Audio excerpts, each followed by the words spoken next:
വളരെ രസകരമായൊരു ചിത്രത്തിലൂടെ മലയാളക്കരയിലെ പല കുടുംബങ്ങളുടെയും രാഷ്ട്രീയം പറയുന്ന ഒരു സിനിമ, പാൻ ഇന്ത്യൻ സ്റ്റോറി. ആ പാൻ ഇന്ത്യൻ സ്റ്റോറിയുടെ അണിയറ പ്രവർത്തകർ, സംവിധായകൻ, പ്രൊഡ്യൂസർ അടക്കമുള്ളവരാണ് ഇപ്പോൾ നമ്മളോടൊപ്പം ഉള്ളത്. ഈ ചിത്രത്തിൻ്റെ ഈ കഥയിലേക്ക് എങ്ങനെയാണ് രൂപമാറ്റം വന്നത്, ഉള്ളിലുള്ള ആശയം? അത് എൻ്റെ മകനിൽ നിന്നാണ് എനിക്ക് ഈ ഒരു സബ്ജക്റ്റ് ഒരു സ്പാർക്ക് ഉണ്ടാവുന്നത്. അതിനെ നമ്മളൊരു സിനിമയുടെ രൂപത്തിലേക്ക് അവസാനം എത്തുകയാണ്. അതിനു മുമ്പ് ഒരു ചെറുകഥയാക്കാൻ ശ്രമിച്ചിരുന്നു. അതിനേക്കാൾ നല്ലതൊരു സിനിമയാണെന്നുള്ള തോന്നൽ അത് തിരക്കഥാരൂപത്തിലേക്ക് മാറ്റണമെന്ന് ആലോചിച്ചെങ്കിലും ചെറിയ ചെറിയ ചില കുറിപ്പുകൾ എഴുതി വയ്ക്കാനല്ലാതെ ഒരു ഫുൾ തിരക്കഥയിലേക്ക് എനിക്ക് പോകാൻ സാധിച്ചിരുന്നില്ല.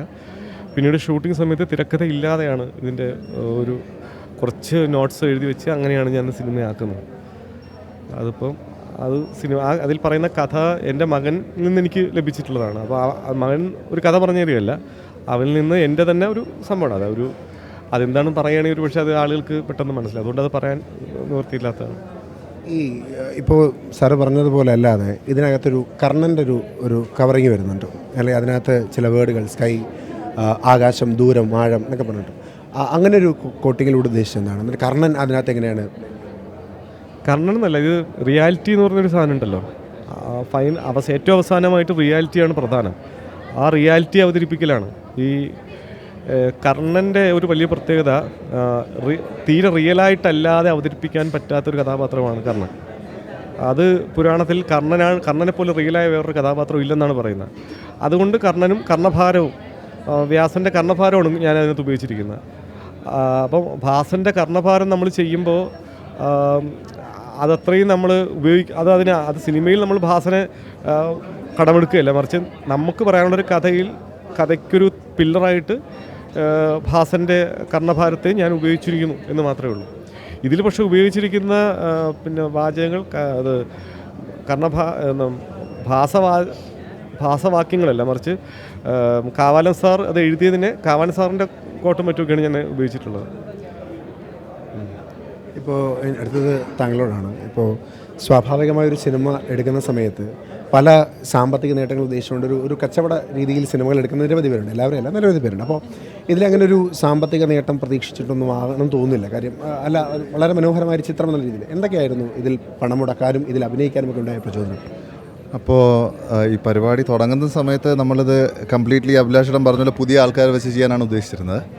പിന്നെ നമ്മൾ ഒരുപാട് ഡിസ്കസ് ചെയ്യുന്ന സമയത്ത് ഇതിൽ കൂടുതൽ പ്രമുഖരായ ആൾക്കാർ വന്നു കഴിഞ്ഞാൽ ഇത് കൂടുതൽ ആൾക്കാരിലേക്ക് എത്തുമല്ലോ, റിലേറ്റ് ചെയ്യാൻ പറ്റണമല്ലോ ആൾക്കാർക്ക്. നമ്മൾ എന്ത് കണ്ടൻറ്റ് പറഞ്ഞാലും പരിചയമുള്ള ഒരാൾ ചെയ്യുന്നതും പരിചയമില്ലാത്ത ഒരാൾ ചെയ്യുന്നതും വ്യത്യാസമുണ്ടല്ലോ. അതായിരുന്നു ഒന്ന്. പിന്നെ വിഷ്ണുവും ഇവരെല്ലാവരും വന്ന് അഭിനയിച്ചു. അവർ ഈ പറഞ്ഞതുപോലെ സാലറിയിലൊക്കെ ഒരുപാട് വിട്ടുവീഴ്ചകൾ ചെയ്ത് വന്ന് അഭിനയിച്ചു. അതാണ് ഏറ്റവും വലിയ കാര്യം.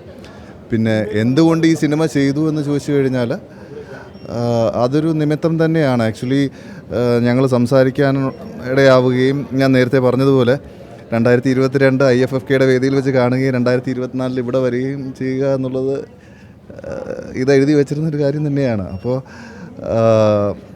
ഭാഗ്യം തന്നെയാണ് ഇവിടെ നിൽക്കാൻ പറ്റുന്നത്. പിന്നെ എന്താണ് എക്സ്പെക്റ്റ് ചെയ്തതെന്ന് ചോദിച്ചു കഴിഞ്ഞാൽ ഓരോ സിനിമയ്ക്കും ഓരോ വിധിയുണ്ട്. അപ്പോൾ ഈ സിനിമയ്ക്ക് ഇതാണ് അതിൻ്റെ വിധി, IFFKയിൽ വരിക എന്നുള്ളതാണ്.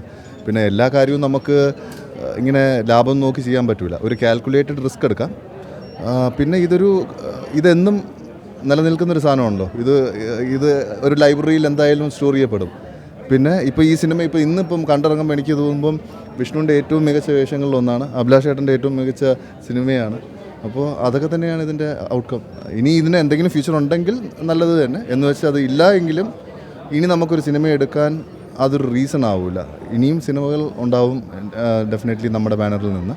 അത് ഇതിൽ നിന്ന് ലാഭം പ്രതീക്ഷിച്ചിട്ടില്ല. ഇതിൻ്റെ റിസൾട്ട് എന്തായാലും അതിനെ ഇൻഫ്ലുവൻസ് ചെയ്യാൻ പോകുന്നില്ല. വിഷ്ണു, സ്വാഭാവികമായി ഇങ്ങനൊരു കഥാപാത്രം ചെയ്യുന്ന സമയത്ത് ചിലപ്പോൾ ഒരുപാട് പേര് ഒത്തിരി തയ്യാറെടുപ്പുകൾ എടുത്തു എന്ന് പറയുന്നവരുണ്ട്. ഒരല്പം കൂടിയാലും കുറഞ്ഞാലും കഥാപാത്രത്തിൻ്റെ ഭംഗിയെ മങ്ങൽ ഉണ്ടാക്കുന്ന ഒരു കഥാപാത്രമാണ്. അപ്പോൾ അത് എന്തെങ്കിലും തയ്യാറെടുപ്പുകൾ എടുത്തോ, അല്ലെങ്കിൽ എങ്ങനെ ഉണ്ടായിരുന്നു ആ എക്സ്പീരിയൻസ്? അല്ല, എനിക്ക് അങ്ങനെ പരിചയമുണ്ട്. നമ്മുടെ പരിചയത്തിൽ നിന്നുള്ള ആളുകളിൽ നിന്നുള്ള ഒബ്സർവേഷനാണ് അതിൻ്റെ എൻ്റെ റെഫറൻസ്. പിന്നെ അഭിലാഷ് ചേട്ടനിൽ എനിക്കൊരു വിശ്വാസമുണ്ട്. എനിക്ക് ഏറ്റവും വിശ്വാസമുള്ള ഡയറക്ടേഴ്സിൽ ഒരാളാണ് അഭിലാഷ് ചേട്ടൻ. അപ്പോൾ പുള്ളി കഥ പറയുകയും ഈ ക്യാരക്ടറിൻ്റെ ഒരു ഐഡിയ പറയുകയും ചെയ്യുമ്പോൾ അത് ചെയ്യുമോ എന്നാണ് എന്നോട് ചോദിച്ചത്. ഞാൻ പറഞ്ഞു അത് നമുക്ക് ചെയ്യാം എന്ന് പറഞ്ഞു. പക്ഷേ അത് ആദ്യം ഇത്ര ഉണ്ടായില്ല ഈ കഥാപാത്രം. പിന്നെ ഞാൻ ഉറപ്പ് പറഞ്ഞപ്പോൾ ചേട്ടൻ എനിക്ക് തോന്നുന്നത് പിന്നീടാണ് അത് കുറച്ചും കൂടി ഡെവലപ്പ് ചെയ്തത് അല്ലേ. ആദ്യം ഇത്ര ഇല്ലായിരുന്നല്ലോ കഥാപാത്രം, പിന്നെ അത് കുറച്ചും കൂടി ഡെവലപ്പ് ചെയ്തതാണ്. അപ്പോൾ വെരി ഹാപ്പി. ഇല്ല വേറെ കഥയാണ് അത്. Thank you. പാൻ ഇന്ത്യൻ സ്റ്റോറിയിലെ സ്ത്രീ കഥാപാത്രങ്ങളെ പറ്റിയിട്ടുള്ള അഭിപ്രായം എന്താണ്? അത് സ്ത്രീ കഥാപാത്രമാണെങ്കിലും പുരുഷ കഥാപാത്രമാണെങ്കിലും എല്ലാവരും ഒരു ഫാമിലിയുടെ ചട്ടക്കൂട് എങ്ങനെയാണോ, അതായത് ഒരു സോക്കാൾഡ് ഫാമിലി എങ്ങനെയാണോ നിലനിന്ന് പോകുന്നത്, അതാണ് എല്ലാ കഥാപാത്രങ്ങളും ചെയ്തിരിക്കുന്നത്. ഒരാളെന്നല്ല, എല്ലാവരും അങ്ങനെയാണ് ചെയ്തേക്കുന്നത്.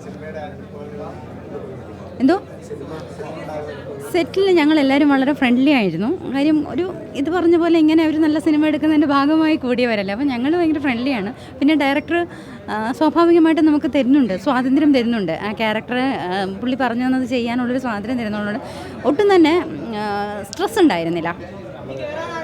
കോ ആക്ടേഴ്സ് എല്ലാം വളരെ, എനിക്ക് ഏറ്റവും ഇമോഷണലി ടച്ച് ചെയ്തിട്ടുള്ളത് ഞാനും വിഷ്ണുവും തമ്മിലുള്ള അവസാന സീനല്ലേ. അത് സ്വാഭാവികമായിട്ടും വിഷ്ണുവിൻ്റെ റിയാക്ഷനിൽ നിന്ന് എനിക്ക് അഭിനയിക്കാൻ പറ്റുമായിരുന്നു എന്നുള്ളൊരു അല്ലേ. ഈ സാധാരണ ഇതൊരു കൊമേഴ്ഷ്യൽ മൂവിയാണ്, അങ്ങനെയല്ല ഞാൻ ചോദിക്കുന്നത്.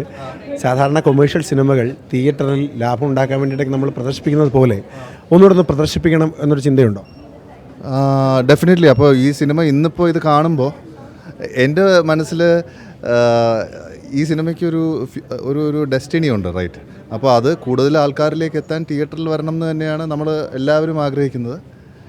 പിന്നെ പ്രത്യേകിച്ചും വിഷ്ണുവിൻ്റെ ഈ പ്രകടനം, ഇത് നമ്മൾ ഒരു 2000 പേര് കാണുന്നതിനേക്കാളും കൂടുതൽ ആൾക്കാരിലേക്ക് എത്താൻ നമ്മൾ പരമാവധി ശ്രമിക്കുക തന്നെ ചെയ്യും, ഡെഫിനറ്റ്ലി.